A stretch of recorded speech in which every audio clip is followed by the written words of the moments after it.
Hello student, কেমন আছো তোমরা? আশা করছি সকলে ভালো রয়েছো এবং ভালো থাকো। আজকে আমাদের আলোচনার বিষয় কবি নবনীতা দেব সেনের লেখা পৃথিবী বারুক রোজ কবিতাটি। ঠিক আছে, কবিতাটি দশম শ্রেণীর পাঠ্য এবং বিভিন্ন বিশ্ববিদ্যালয়েরও সিলেবাসের অন্তর্ভুক্ত রয়েছে। আজকেই আমরা এই কবিতাটির সম্বন্ধেই বিস্তারিতভাবে সম্পূর্ণ জলের মতো সহজ করে বুঝে নেব। চলো, পৃথিবী বারুক রোজ কবিতাটি নবনীতা দেব সেনের লেখা এবং নবনীতা দেব সেন হচ্ছে ইনি। এই ছবির মধ্যে দিয়ে তোমরা দেখে নাও, যাকে দেখতে পাচ্ছ ইনি হচ্ছে কবি নবনীতা দেব সেন। ঠিক আছে, আমরা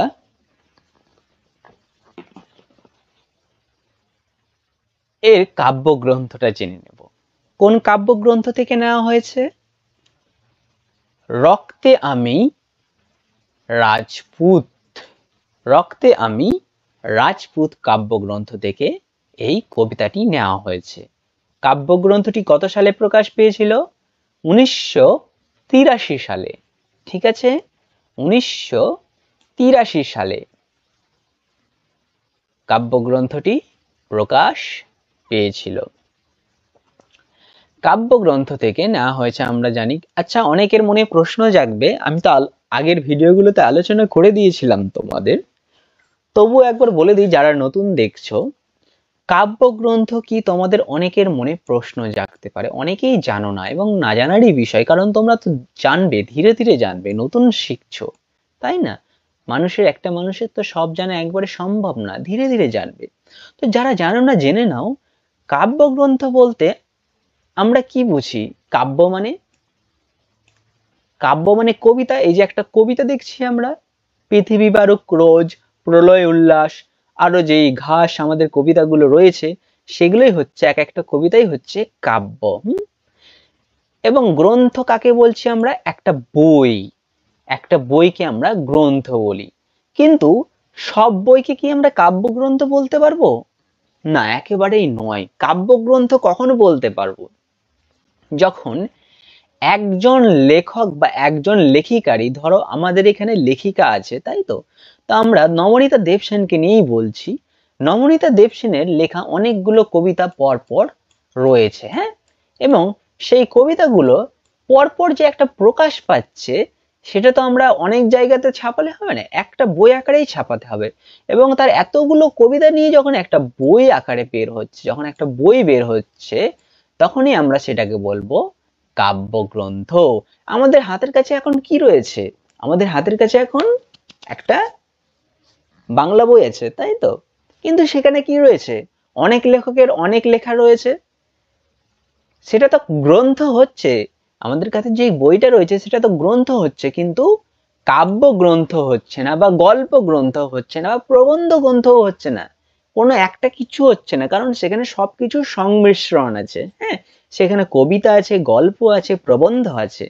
কিন্তু যদি সেই বইটা কবিতা নিয়েই লেখা হতো, এবং সেই কবিতা শুধু একজন লেখককেই নিয়ে লেখা হতো, মানে তার একজন লেখক বা একজন লেখিকা নিয়েই সেই কবিতাটা লেখা, বইটা লেখা হতো, তখনই সেটা একটা কাব্যগ্রন্থ হয়ে উঠতো।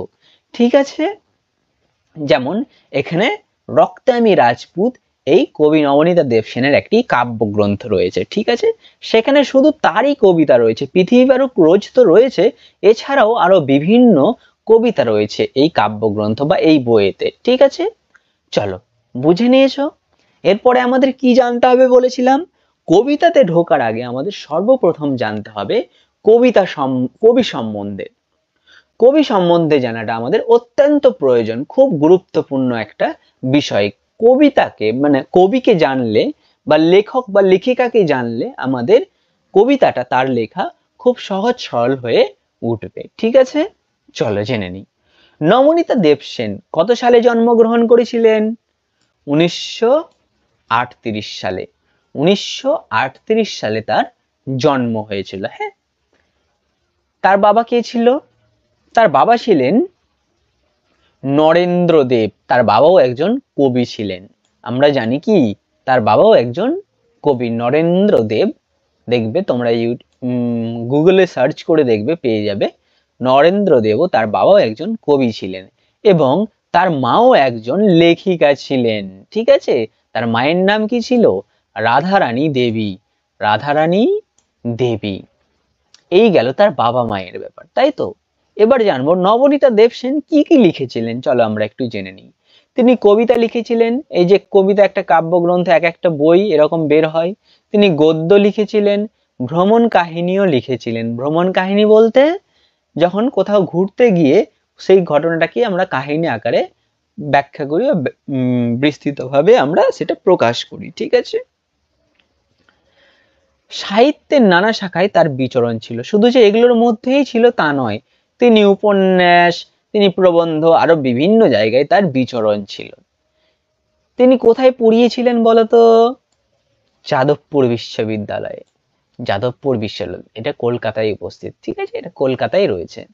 কলকাতার একটা বিশ্ববিদ্যালয়, বড় মাপের একটা বিশ্ববিদ্যালয় হচ্ছে যাদবপুর বিশ্ববিদ্যালয়। ঠিক আছে, সেখানে তিনি পড়াতেন। পড়াতেন, এই যে বলছে অধ্যাপিকা ছিলেন। অধ্যাপিকা কাদের বলা হয় আমরা বলেছিলাম? অধ্যাপিকা তাদেরই বলা হয় যারা কলেজে বা বিশ্ববিদ্যালয়ে পড়ান। ঠিক আছে, যাদেরকে আমরা ইংরেজিতে বলি প্রফেসর। তাদেরকেই বলা হচ্ছে অধ্যাপক বা অধ্যাপিকা। তুলনামূলক সাহিত্য বিষয় নিয়ে তিনি পড়াতেন। তার পড়ানোর বিষয় ছিল কি? তুলনামূলক সাহিত্য।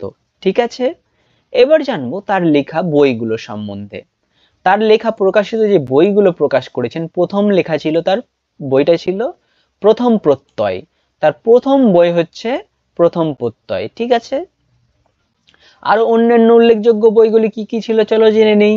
স্বাগত দেবদূত, আমি অনুপম, নটি নবনীতা, খগেন বাবুর পৃথিবী, গল্প গুজব, মশিলে হুলোর হলিডে, মশিয়ে হুলোর হলিডে, সমুদ্রের সন্ন্যাসিনী, ট্র্যাক বাহনে ম্যাগ বহনে, ট্র্যাক বাহনে ম্যাগ বাহনে, হে পূর্ণ তব চরণের কাছে, করুণা তোমার কোন পদ দিয়ে, নবনীতা প্রভৃতি। এই সব তিনি বই লিখেছিলেন। এক একটা বইয়ের নাম এগুলো তার লেখা। ঠিক আছে, এগুলো আমাদের মনে রাখতে পারে হবে। তিনি পুরস্কারও পেয়েছিলেন। কি কি পুরস্কার পেয়েছিলেন চলো জেনে নেই। তিনি সাহিত্য একাডেমি পুরস্কার পেয়েছিলেন। আর কি পুরস্কার পেয়েছিলেন? বিদ্যাসাগর পুরস্কার পেয়েছিলেন। তাহলে প্রশ্ন আসতেই পারে, কবি নবনীতা দেবসেন পুরস্কার পেয়েছিলেন এমন একটি পুরস্কারের নাম বলো। অপশনে দিয়ে দিল সাহিত্য একাডেমি পুরস্কার, বিদ্যাসাগর পুরস্কার, বা সংস্কৃতি পুরস্কার। কোন পুরস্কার পেয়েছিলেন? তখন তোমাদেরকে এগুলো মাথায় রাখতে হবে, কোন দুটো পুরস্কার তিনি পেয়েছিলেন। ঠিক আছে, চলো এরপরে আমরা চলে যাব কবিতার সম্বন্ধে জানতে। ঠিক আছে, কবিতার সম্বন্ধে আমাদের জানা এবার দরকার। আমরা কবি সম্বন্ধে জানলাম। কবিতা সম্বন্ধে কি বলছে? পৃথিবী বাড়ুক রোজ, পৃথিবীকে রোজ বাড়তে বলছে। এই বাড়াকে নিয়ে আমাদের মাথায় একটা সর্বপ্রথম যেই কথাটি আসে, তোমরা জেনে রাখবে এই কথাটি। দেখবে ইউটিউবে বা কোথাও গিয়ে সার্চ করে দেখতে পারো, একটা গান রয়েছে, হ্যাঁ, এখনকার কালের বা এখনকার দিনের গান। তোমরা খুব ভালোভাবে সেটা নিতে পারবে, খুব সুন্দরভাবে বুঝতে পারবে। দেখবে অনেকেই গানটা গাও। সেই গানটা হচ্ছে কি, পৃথিবীটা নাকি ছোট হতে হতে স্যাটেলাইট আর কেবিলের হাতে, ড্রয়িং রুমে রাখা বোকা বাক্সতে বন্দি। দেখবে এই গানটা রূপম ইসলাম গেয়েছেন। যেখানে বলা হচ্ছে একটা সুর করে, পৃথিবীটা নাকি ছোট হতে হতে স্যাটেলাইট আর কেবিলের হাতে, ড্রয়িং রুমে রাখা বোকা বাক্সতে বন্দি। আহা হা হা, আহা আহা হা হা। এইভাবে একটা গান রয়েছে, হ্যাঁ। এই গানটা পারলে শুনে নেবে, খুব সহজ হবে আরো তোমাদের বোঝা। তো সেখানে বলছে, দেখো প্রথমেই বলছে পৃথিবীটা নাকি ছোট হতে হতে স্যাটেলাইট আর কেবিলের হাতে। মানে পৃথিবীটা এমন ভাবে ছোট হচ্ছে, আকারে ছোট হচ্ছে, কিসে? আকারে না, আকারে কোনোদিন ছোট হচ্ছে না। ছোট হচ্ছে কিসে? আমাদের মগজে ছোট হয়ে যাচ্ছে। আমাদের মগজে বুদ্ধি, আমরা যে বুদ্ধির ব্যবহার করি, ব্রেন ব্যবহার করি, সেটা আস্তে আস্তে আমরা কমিয়ে দিচ্ছি। কেন কমিয়ে দিচ্ছি? কারণ ওই যে ড্রয়িং রুমে রাখা বোকা বাক্সতে বন্দি, কাকে বলা হচ্ছে বোকা বাক্স? এই যে আমাদের হাতে আজকাল কি আছে, সেলফোন আছে না, সবার হাতে হাতে একটা সেলফোন, ল্যাপটপ, টিভি চোখের সামনে রয়েছে। সেটাকেই কবি সেখানেই বলেছে, যে লাইনটাই বলা হয়েছে যে বোকা বাক্স, সেটাকেই বোকা বাক্স বলা হচ্ছে। ঠিক আছে, ড্রয়িং রুমে রাখা মানে আমাদের যে ঘরে রাখা যে আছে বোকা বাক্স, ফোন বা সেই টিভি, সেটাকেই বলা হচ্ছে কি বোকা বাক্স। তো সেটাতেই আমরা আস্তে আস্তে যে আসক্ত হয়ে পড়ছি, আমাদের যে ডিজিটাল যুগ, এই ডিজিটাল যুগে যে আমরা আস্তে আস্তে ফোন বন্দি হয়ে পড়ছি না, আস্তে আস্তে আমরা ধীরে ধীরে দেখবে। তো সেটাই বলা হচ্ছে পৃথিবীটা নাকি ছোট হতে হতে এমন ভাবে ছোট হচ্ছে স্যাটেলাইট আর কেবিলের হাতে। স্যাটেলাইট বলতে কি, আমাদের স্যাটেলাইট থেকে আমরা কি পাচ্ছি? ইন্টারনেট পাচ্ছি না? সেই আমাদের পৃথিবীর বাইরে যে উপরে গ্রহের বাইরে যে রাখা রয়েছে একটা স্যাটেলাইট, তাই তো? সেখান থেকে আমরা সরাসরি ফোনে ইন্টারনেট পাচ্ছি। আর কি পাচ্ছি? টাওয়ারের মাধ্যমে যে ইন্টারনেটটা পেলাম। আর কি পাচ্ছি? কেবিলের মাধ্যমে দেখবে একটা ইন্টারনেট সংযোগ আসে, যেটা অনেক দোকানে লাগানো হয়, এখন অনেকেই বাড়িতেও লাগায়। ঠিক আছে, তো সেই রকম কেবিলের মধ্যে দিয়েও যে ইন্টারনেট পাই, বা যে আমরা টিভি দেখি, টিভির মধ্যে দিয়ে যে কেবিল আসে, কেবিল লাইন, সেটাকেই বলা হচ্ছে। ঠিক আছে, তো সেইখানে আমরা যে ইন্টারনেটের সাহায্যে বা যে কেবিলের সাহায্যে যে আমরা ড্রয়িং রুমে রাখা বোকা বাক্স বা ফোনের মধ্যে দিয়ে যে আমরা যাচ্ছি, সেই ফোনটাকেই বলা হচ্ছে বোকা বাক্স। হুম, তো আশা করছি তোমরা এই লাইনটা বুঝতে পেরেছো। পৃথিবীটা আস্তে আস্তে ছোট হয়ে যাচ্ছে, আকারে নয়, মগজাস্ত্রে। ঠিক আছে, আমাদের অহংকারে। তো সেই রকমই একটা বলা হচ্ছে কি, এইরকমই একটা লাইন আমরা ছায়া প্রভাব পাবো এই কবিতাটি পড়তে গিয়ে। হ্যাঁ, যেখানে নবনীতা দেবসেন বলছে পৃথিবী বাড়ুক রোজ। তিনি পৃথিবীকে রোজ বাড়তে বলছে। কি হিসেবে বাড়তে বলছে? আকার হিসেবে না, কখনোই না। আজকাল আমরা কি করি, আমাদের হাতে ফোন এসে আমরা একটা সহজ ছোট্ট কাজও করি না, তাই না? যেটা ফোনের মাধ্যমে আমরা সেটাকে শর্ট করে করে ফেলি, তাই তো? আমরা মাথাকে বেশি খাটাই না। আগের মানুষ কি করত? আগে মানুষ পরিশ্রম করে, যথেষ্ট পরিশ্রম করে সেই কাজকে আত্মস্থ করত, তাই তো? আমরা যেমন আগে একটা সহজ করে বুঝিয়ে দিই চলো। আগে ক্যালকুলেটর যখন ছিল না, তখন মানুষ কি করতো বলো তো? ব্রেনকে বেশি করে খাটাতো না? ব্রেনকে খাটিয়ে সেই অঙ্ক করতো না, অঙ্ক কষতো? এখন মানুষ কি করছে? হাতের কাছে ক্যালকুলেটর এসে টক টক করে সরাসরি করে দিচ্ছে না ক্যালকুলেটরে ক্যালকুলেট। মাথাকে আমরা আর বেশি খাটাচ্ছি এখন? আমাদের যে মাথাটা একটা বড় ক্যালকুলেটর, সেটাকে আমরা আর খাটাচ্ছি বেশি? খাটাচ্ছি না। সেটাকে আমরা সতেজ তো আছে আমাদের, কিন্তু সেটাকে পরিশ্রম করে সেটাকে আরো দ্রুত করছি না আমরা। এবং যদি আমরা করছিও, সেটাকে আমরা একটা অহংকারের সাথে ভাসিয়ে দিচ্ছি। এই যে ডিজিটাল যুগ, আমাদের যে ডিজিটাল আজকাল যুগ হচ্ছে, পৃথিবী আস্তে আস্তে সায়েন্সের যুগটা এত বড় হয়ে যাচ্ছে, দিন দিন এত বেড়ে যাচ্ছে, সব এত নতুন নতুন টেকনোলজি আসছে, সব আসছে, সবকিছুই ভালো, ঠিক আছে, কিন্তু আমরা এতটাই অহংকারের সাথে চলছি। কবি এটাকে দুঃখ প্রকাশ করেছেন। হ্যাঁ, এতেই কবির দুঃখ হয়েছে। কেন হচ্ছে? কারণ আমরা তো কাজ করছি, আমরা কাজ করব, সব করব, ঠিক আছে, কিন্তু আমাদের কাজটা হবে মনের দিক দিয়ে, ভালোর দিক দিয়ে, ঠিক আছে, কিন্তু আমরা আজকাল কাজটাকে এমন করে দেখাচ্ছি অহংকারের সাথে দেখাচ্ছি আজকাল আমরা কাজটাকে। কিরকম অহংকার? আমরা আগে কিরকম থাকতো আমাদের পরিবারটাকে আমরা কি করতাম? আমরা পরিবারের সাথে আগে সময় টাইম স্পেন্ড করতাম কিভাবে?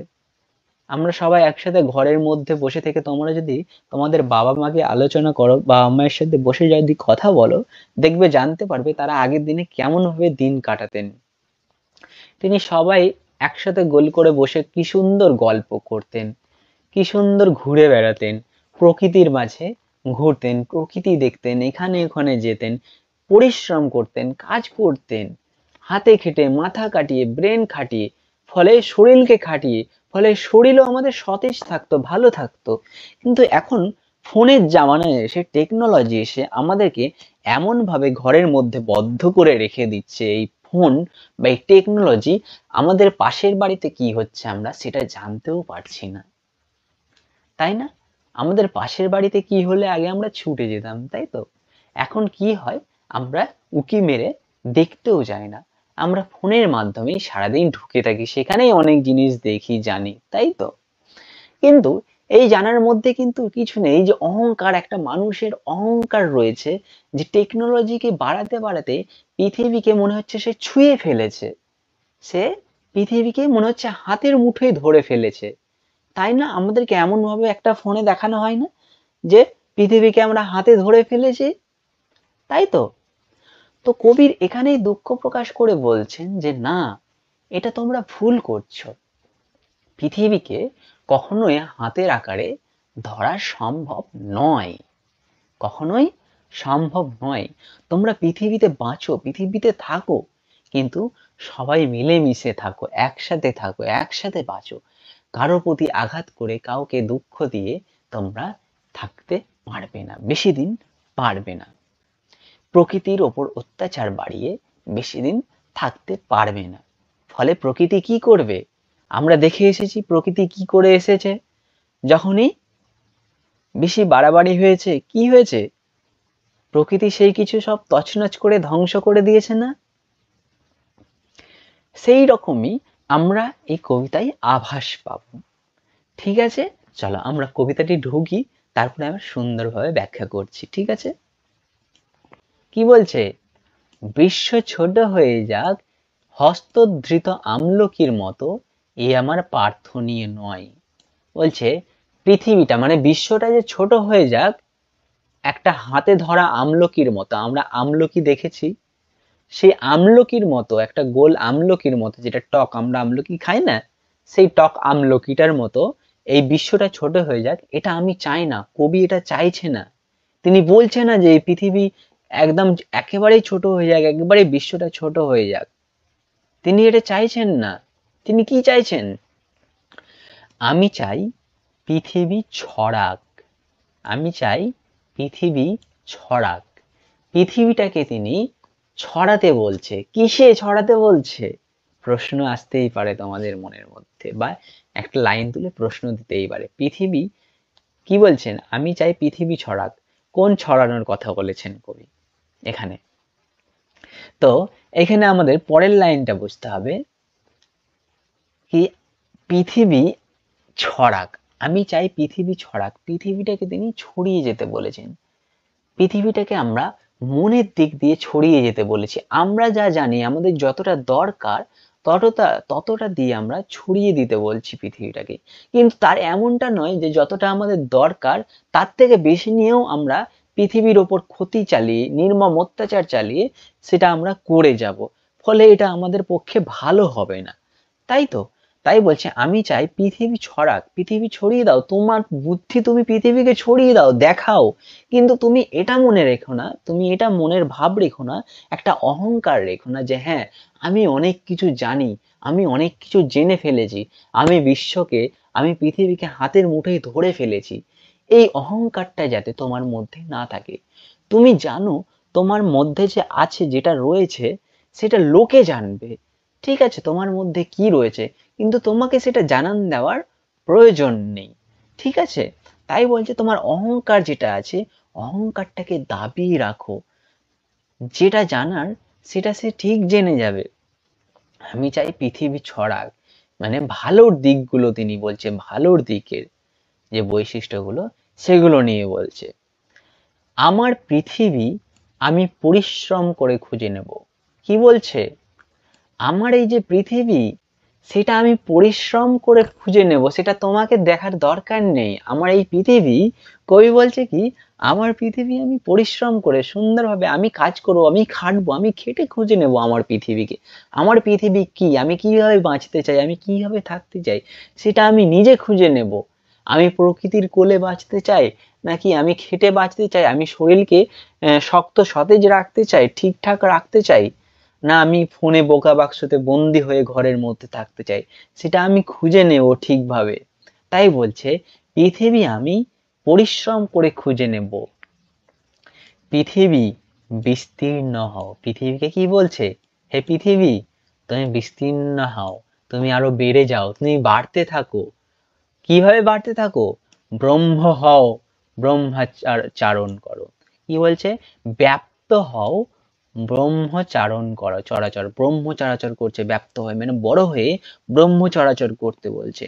অকীর্ণ, আকীর্ণ সরি, আকীর্ণ ছড়িয়ে পড়ো বলছে, আকীর্ণ হয়ে ছড়িয়ে পড়ো চারিদিকে, পৃথিবীকে ছড়িয়ে পড়তে বলছে। পৃথিবীর গাছপালা, এই যে উদ্ভিদ, এগুলোকে সব চারিদিকে ছড়িয়ে পড়তে বলছে। আরো বলছে আরো ছড়িয়ে পড়ো, আরো নিঃসীম সময়, আরো অনেকটা সময় হয়ে তুমি চারিদিকে ছড়িয়ে পড়ো। আমার পৃথিবী হোক অফুরান। আমি যেই পৃথিবীটাকে ভালোবাসি, আমার মনের পৃথিবী, সেটা হোক অফুরান, সেটা যাতে শেষ না হয়।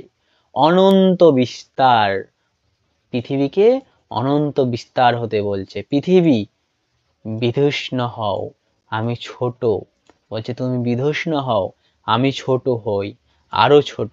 তিনি বলছে দরকার হলে আমি ছোট হব, তোমার তোমার কোলেই আমি লালিত হচ্ছি, তোমার কোলেই আমি পালিত হচ্ছি। তুমি বাড়ো, কিন্তু তোমার কোনো ক্ষতি হোক এটা আমি চাই না। পৃথিবীর ওপর আমি এরকম কোনো অত্যাচার করব না যাতে সেটাতে তোমার ক্ষতি হয়। এই যে এখানে একটা সায়েন্সের যুগের কথা, টেকনোলজির যুগের কথা বলছে। আজকাল আমাদের যতটা দরকার নেই, কিভাবে হুড় করে বেড়ে চলেছে দেখছো টেকনোলজিটা। টেকনোলজির যুগকে আমরা এমন ভাবে বাড়িয়ে তুলেছি, মানে তার সেটা করার জন্য, টেকনোলজিটাকে বাড়ানোর জন্য যদি আমাদের এই পৃথিবীর উপর আঘাত করতে হয়, তাতেও আমরা রাজি হয়ে পড়েছি, এমন আমাদের ব্যবহার আচরণ হয়ে গেছে এরকমই একটা। তো সেই রকমই একটা আভাস দিতে চেয়েছে যে দরকার হলে আমি ছোট হব, আমার সায়েন্সের যুগকে আমি কমিয়ে নেব, কিন্তু পৃথিবী তুমি ছোট হয়ে না, কারণ তুমি ছোট হলেই আমরা আর থাকবো না, আমরা নিঃশেষ হয়ে যাব, আমরা লুপ্ত হয়ে যাব। এখানে তোমরা জানো তো ডাইনোসর কিভাবে লুপ্ত হয়েছে? এখন আর ডাইনোসরের দেখা পাওয়া যায়?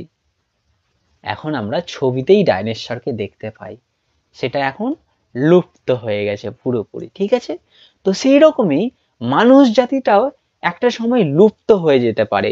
তাই বলছে এটা করো না, অহংকার রেখো না, সায়েন্সকে আগাও, ঠিক আছে, যতটা তোমার দরকার ততটা আগাও। তাই বলে তুমি পৃথিবীর ওপর আঘাত করে তুমি সেটাকে বাড়াতে বাড়াতে এমন একটা জায়গায় নিয়ে চলে যাবে যে পৃথিবী একটা সময় ধ্বংস হয়ে পড়বে, তোমার জন্যই ধ্বংস হয়ে পড়বে সেটা, এই টেকনোলজির ডিজিটাল যুগের জন্যই।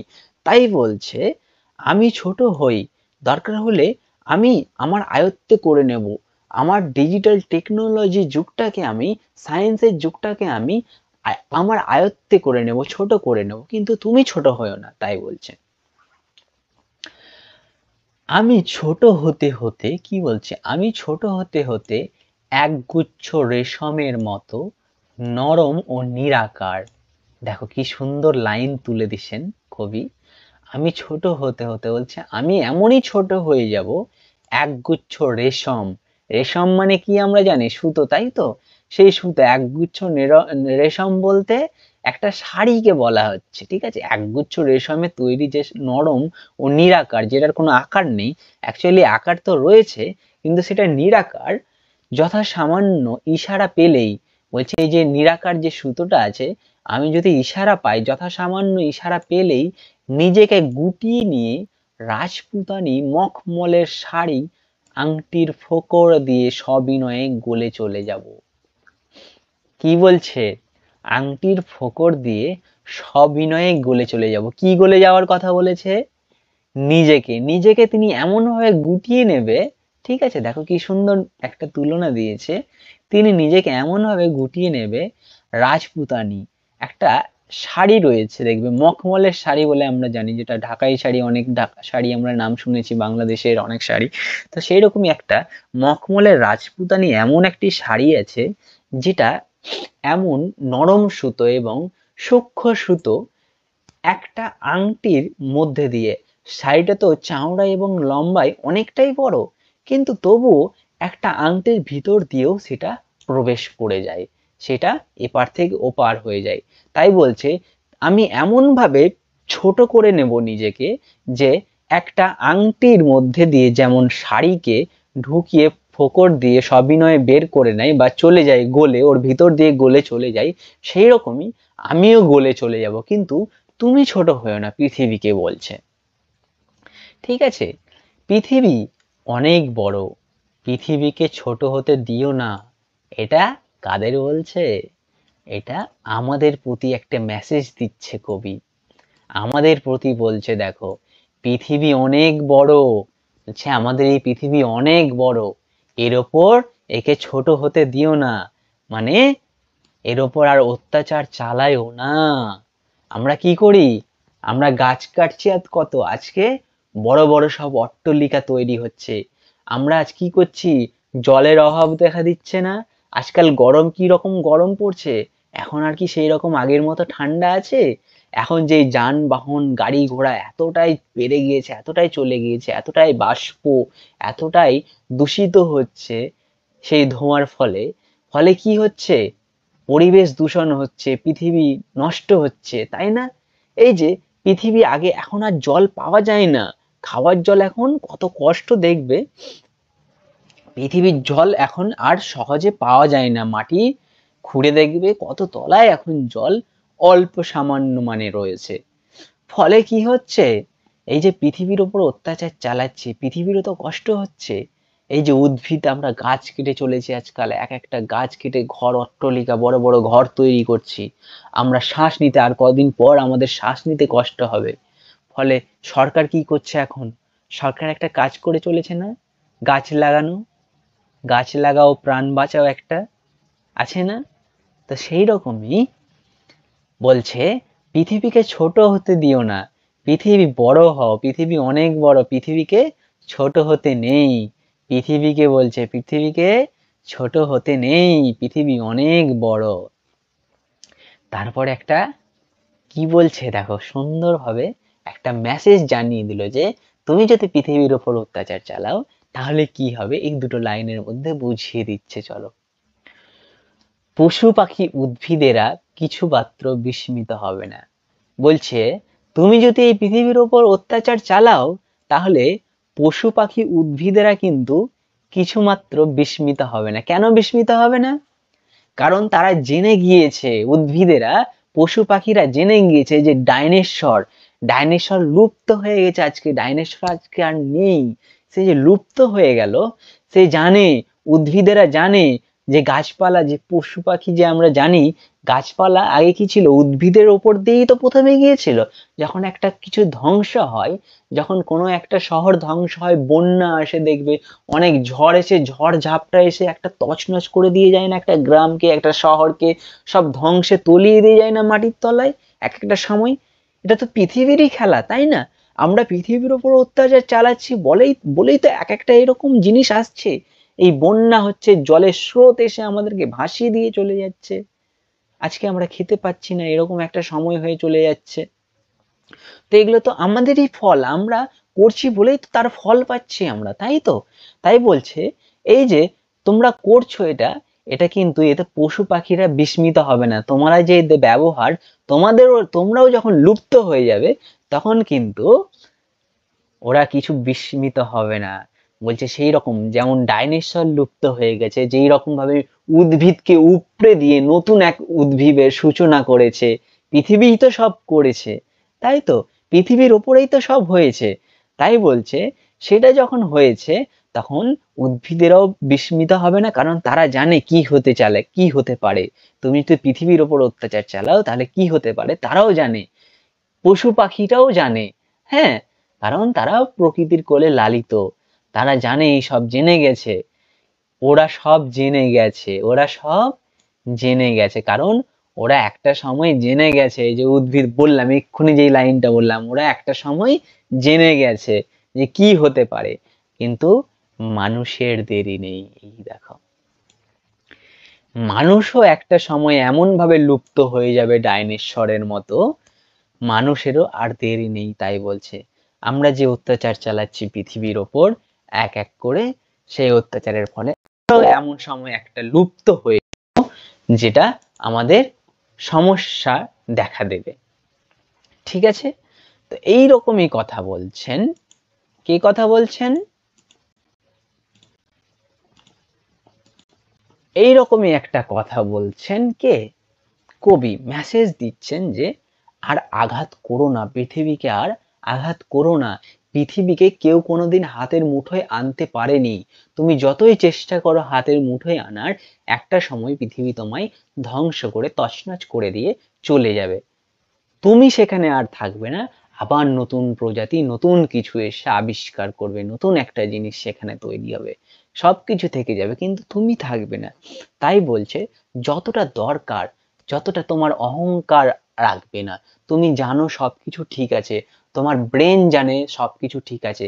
তাই বলছে আমাদের যে ব্রেন, আমাদের মাথাকে খাটাতে হবে, আমাদের ব্রেনকে খাটাতে হবে।